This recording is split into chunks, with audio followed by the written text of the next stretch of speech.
Hello, ladies and gentlemen, welcome to Coin Lady channel. The headline for the day is here. XRP has surpassed Bitcoin as the most actively traded cryptocurrency in Korea. To what do we attribute this strange occurrence? The anomaly is exactly what I say it is, and we have seen it before. In addition, you've contributed today with this headline. A top-tier Ripple attorney discusses the impending $5 trillion in buying pressure for risk assets. They're referring to John Deaton, a solicitor. I've got that and a couple of other things for you, but first I'd like to make something crystal clear. I come from a completely monetary background-free background. Nothing I say or write should be taken as recommendations to buy or sell any security. For fun and as a hobby, I enjoy making videos about crypto-related topics to share on YouTube. There is a general hush as I record this video. It's Monday, and XRP is currently trading at 45 cents, while Bitcoin is at $27,897. Bitcoin has maintained its near monopoly on the asset class's market cap of $1.17 trillion for the better part of a week. 45.7%, 64 out of 100 on the Crypto Fear and Greed Index. So people are feeling good today, but I wouldn't be surprised to see some turbulence over the weekend, which would likely begin near the beginning of Monday. This XRP discrepancy begs the question, what gives? So, what's up here? What's up? What's up with the wild swings in price, especially in Korea? Check out this piece with me. CoinMarketCap reports that in the past 24 hours, XRP has seen the highest trading volume of any cryptocurrency on the two largest South Korean exchanges, Upbit and Bithumb, with a total of nearly $348 million changing hands. That being said, let's pause for a moment of perspective. As of the time this was written, the 24-hour volume for XRP was at 2,420. It's close to $1.1 billion in value. So, when you hear that the combined volume of the two largest Korean exchanges reached $348 billion, keep in mind that this is only about a third of the total 24-hour volume of XRP at the moment. That's a truly enormous number. Regardless, peace keeps going. The number was attained by working in tandem with the South Korean number. Since Upbit is second only to the largest cryptocurrency exchange, Binance, in terms of volume, XRP has been trading at a higher rate there than on Upbit. Members of the XRP community who observed the phenomenon concurred. Despite yesterday's bearish crypto market, the price of the cryptocurrency itself spiked by 9% at one point. And it's great to see that happening. When the market is flat or falling, I don't mind seeing XRP go up. It occurs on occasion, but the question remains as to why.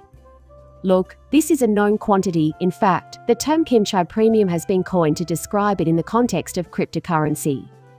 In fact, you can read an article from January 9, 2018, right here, because those of you who were there will recall that it infuriated everyone. However, because of the premium in the Korean markets, this can lead to a sizable discrepancy. As an aside, in Korea, XRP is basically outside of Bitcoin, the most popular crypto on the planet, and there was a greater premium there than anywhere else in the entire world. This was back in 2018, just 5 days after XRP hit its all-time high CoinMarketCap. So they removed the Korean markets from CoinMarketCap, making it appear as though the price of XRP had dropped precipitously in an instant. When the Korean exchanges, which have much higher prices due to higher demand, were taken out of the equation, prices plummeted, creating some degree of panic. So why, then, are costs higher? Again, it's important to keep in mind that cryptocurrency exchanges are autonomous communities unto themselves. And yes, they are aware of alternative markets, or ecosystems, where prices may be different. Prices on every market in the world will always vary slightly from one another. Prices tend to be stable due to arbitrage because participants on one exchange monitor prices on another. Because if there is a price difference, someone will realize, hey, I can buy this asset cheaper on this exchange, move it to that exchange where people are paying more. Look, there you have it.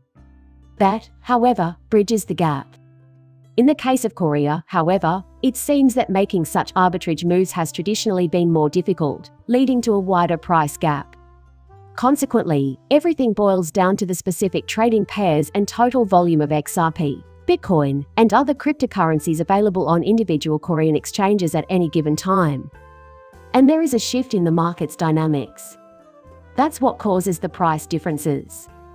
Basically, that's all there is to it. This occurs for this reason. So, apart from staying, I also stayed. Moreover, this is crucial as well. There, XRP is extremely common. This is the reason why. Demand is high, but it is concentrated in those markets because that is all the residents of those areas have access to. Duh. That's the reason why this transpires. Because of this, it appeared as though XRP market cap had dropped by $20 billion when, on 2 separate occasions in 2018, foreign markets were shut down just days after XRP hit its all-time high. Again, that happened in the twinkling of an eye. XRP lost $20 billion in value. Now, just so you have some idea, XRP market cap is $22.9 billion as of the time this was recorded. So, in essence, what is the entire market capitalization of XRP disappeared in the snap of a finger? That's what happened in 2018, and it hurt XRP reputation the most. David Schwartz, of all people, tweeted about it. They split it between them. David Schwartz published this article on January 7, 2018. That is to say, in reality. Yeah, that's true. 3 days later, then, is the correct time frame. Even though this news item is dated September 9, it actually happened 3 days after the XRP hit its all-time high. In addition, David Schwartz reported that some panic selling was likely sparked by CoinMarketCap's decision to omit Korean prices from the displayed XRP price. Take a close look at the numbers, and don't let them fool you. It's safe to assume that the sight of it scared at least some of the onlookers. Even though many people, including David Schwartz, speculate that this could have led to actual panic selling, I can't help but wonder how much of an effect it would have had. But here I am, thinking, if I was someone who got scared when they saw the price, I'd say it's going down. Holy cow, a $20 billion loss in market cap overnight. Where do I even begin? I must make a sale. I have to get out of here. If I'm one of those people, I'll have to go to the exchange where I keep my cryptocurrency because I've probably never bothered to take self-custody. When I get there, what am I supposed to do? When I went to sell, I was surprised to see a price that was significantly higher than what the coin's market cap indicated. So what gives? Is my fear justified? Sell if you can't believe it, wait a second. Because in that instant, even a mouth breather would see that the price isn't as low as CoinMarketCap suggests. You would realize that pretty quickly even if you were a mouth breather. So, I'm not sure. It's possible that people are still selling in a panic. I can't say. What's happening, though, is exactly that. Here's a headline from you for today that suggests an optimistic uptick in prospects. An experienced Ripple attorney responds to the $5 trillion coming into risk assets. Money market funds hold nearly $5.10 trillion in cash, according to Mark Newton, Managing Director and Global Head of Technical Strategy at Fundstrat Global Advisors. This is an all-time high for retail investors sitting on cash. Mark Newton's graph shows that the inflow to the money markets caused the sector's assets to reach a record high of $5.10 trillion. And there it is, right there on your monitor. For those who are interested, it's quite a sight to behold. That was retweeted by attorney John Deaton, who posed a $5 trillion question. That's a ton of money that will immediately go into risky investments. Can digital currencies like Bitcoin get to 20%? Also, I see your point. Over time, it naturally gets dispersed, including into crypto, though I have no idea what the percentage would be. Even though it's fair to assume that, and I agree that some amount, whatever, would come in, I'll make the more general point that I don't know what the percentage would be. Even today, cryptocurrencies are still classified as high-risk investments. That market pattern persists. The actions of the federal government and the United States will still be crucial. There's simply no evidence to suggest that this is no longer the case, despite the widespread belief that Bitcoin's value has been rising despite the recent collapse of numerous financial institutions. Yes, all of that is correct. Not that I can refute it. If something terrible happens, I'm just going to say that the stock market and cryptocurrency will suffer. This is the norm when unexpected, yet positive, events occur.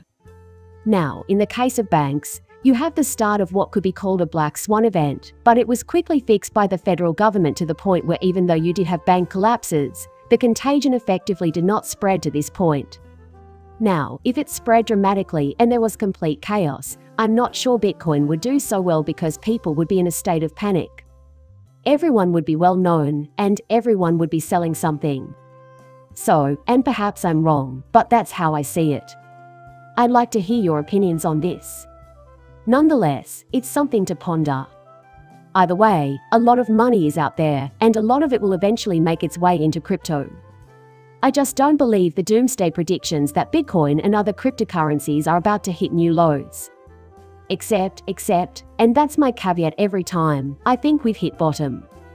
Unless a wildcard event occurs, which would, of course, be something that changes fundamentally beyond that, which you wouldn't be able to tell by looking at the charts alone. In November, things hit rock bottom. People, I'm not a professional banker. Nothing I say or write should be used as a basis for making financial decisions. In the end, please like and subscribe my channel. See you in the next video, bye.